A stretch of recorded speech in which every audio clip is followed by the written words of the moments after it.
Isa na namang love team, team, mga again. friendship. Ito po, ibang Asdes Panay, bumitaw na raw dahil iba na si Andres Mulak kay Astin Olbiga. Piling kasi umano ng mga Panay, iba na si Andres kay Astin. Kaya iniintigan ng ilan kung may kinalalaman si Kai Montinola na totoong may gusto raw kay Andres. Na totoong gusto raw ni Andres. Oo. Medyo i-rephrase natin Sa yun. totoong gusto rin ni Andres. Oo, na totoong gusto raw, sabi ng mga fanay. Ha, Di ba nung nakita natin ang awards night ng FACTA? malagkit ang kanilang Kaya mga tinginan. nga. At saka in-invite pa ni Andres na manood si Kai doon sa kanyang musical play na Bagets. Bagets. Yung musical. Yun na nga, kasi nakakita ako, siyempre tayo naman ay sa social media, nag-observe tayo.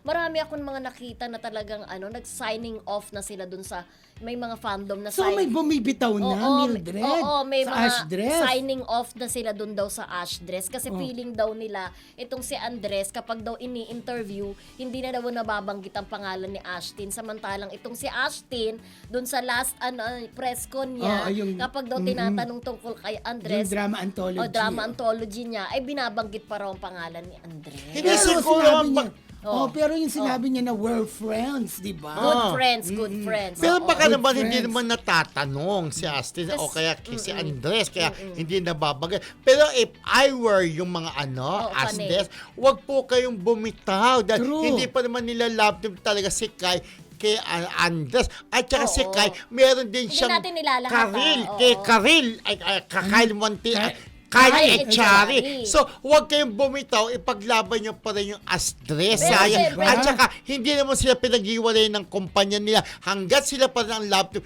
huwag kayong matakot. Although, hindi natin talaga maan na maraming na rin mga fanay ang kay Hindi, Dress. feeling nga nila pagkatapos daw ng season 3 nitong amot siya ng section 3, ay section E, ay feeling nila paghiwalayin na kasi parang nakakaramdam yung mga ibang fandom na meron ng sarili si Andres. Binigyan na rin ng sumunod, binigyan na rin si Astin ng sarili. Oo, yung drama Diba? anthology niya. Oo, solo parang niya feeling yun. nila, tatapusin lang yung season 3 nga nung isang serye at eventually ay maghihiwalay na yung love team. Yun nga ang medyo hindi nagugustuhan ng mga fan. Pero sa ngayon, Oo. malabo Oo. na maitambal si Correct. Andres kay Correct. Kai Montinola. Oo. Kasi Imposible. unang-una, hindi sila pareho management. Napakahirap no? Kaya huwag kayong panghinaan ng loob, mga fanay. Yes. Pwede partner lang sa iba, pero ang love team tuloy-tuloy pa Huwag rin ka kayong yan. ma-hurt. Huwag Pero- daw kayong bumitaw, Oo. sabi ni Tito Romel, Correct. no? Pero meron kasi akong na parang hindi na raw ganun si Andres katulad nung dati.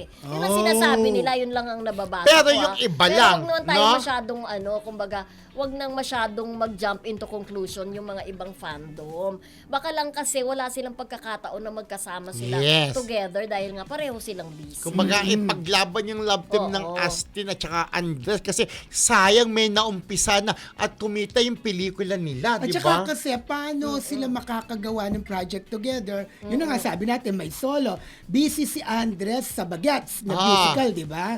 Tapos may sariling drama anthology, itong si Ashtin.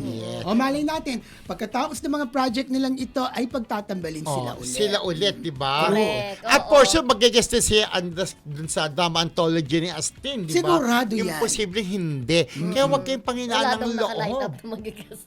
Hindi, pag hindi Pero 4 nag-guest, episodes basta lang ako yata, Astin, kasi naiintindihan ko yung love team nila di ba? oo. Astin Andres ako, kasi nanghinayang ako na Ashdres. may nasimulan Astres, di ba? Yeah. Pero, Hey, may pahabol na pa shoutout si Vec kasi. Shoutout daw kay Yumi, New Team Dasbia, pakalat-kalat, padami ng padami ang Dasbia Yes. family. Sabi niya, Wow.